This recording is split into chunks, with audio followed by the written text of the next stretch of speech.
चंद्रपूरच्या जिल्हाधिकाऱ्यासमोर ओबीसी बांधव मोठ्या संख्येने जमा झालेले आहेत। त्याचे कारण म्हणजे ओबीसीची जी जातनिहाय जनगणना व्हावी यासाठी ही मागणी आहे आणि या मागणीसाठी हे आंदोलन केले जात आहेत। खाडीबद्दल आंदोलन केले जातात। या आंदोलनाचे जे प्रमुख आहेत अनिलजी ढाके सर हा आंदोलन करत आहेत। कशा प्रकारचं आंदोलन आहे या मागण्यासाठी आता तुम्ही कुठपर्यंत आंदोलन कुठे दिशेने असणार आहे?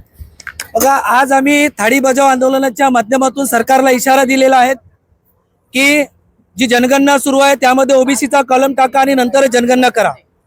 जर ओबीसीची जनगणना करत नसेल तर यापुढेही आम्ही संपूर्ण देशभर ओबीसी समाजाच्या वतीने, ओबीसी सेवा संघाच्या वतीने देशभर मोर्चे काढण्यात येईल, विविध आंदोलने होणार आहेत आणि येणाऱ्या निवडणुकांमध्ये सुद्धा आम्ही सरकारने आमची जनगणना जर केली नाही तर त्या निवडणुकांमध्ये सुद्धा आम्ही सरकारला दाखवून देऊ की ओबीसीची ताकद काय आहे।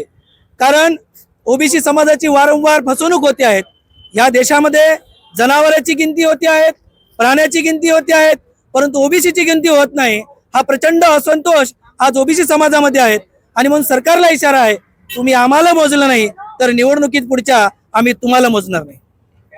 तर जनगणना सुरू झाली आहे, ज्या जनगणनेमध्ये जाती जनगणनेचा कॉलम नसल्यामुळे ओबीसी समाजाने मोठ्या प्रमाणात रोष व्यक्त करताय। तुम्ही जर आम्हाला मोजलं नाही तर आम्ही तुम्हाला मोजणार अशी भूमिका ओबीसी समाजाने घेतली आहे। हैदर शेख, न्यूज मराठी, चंद्रपूर।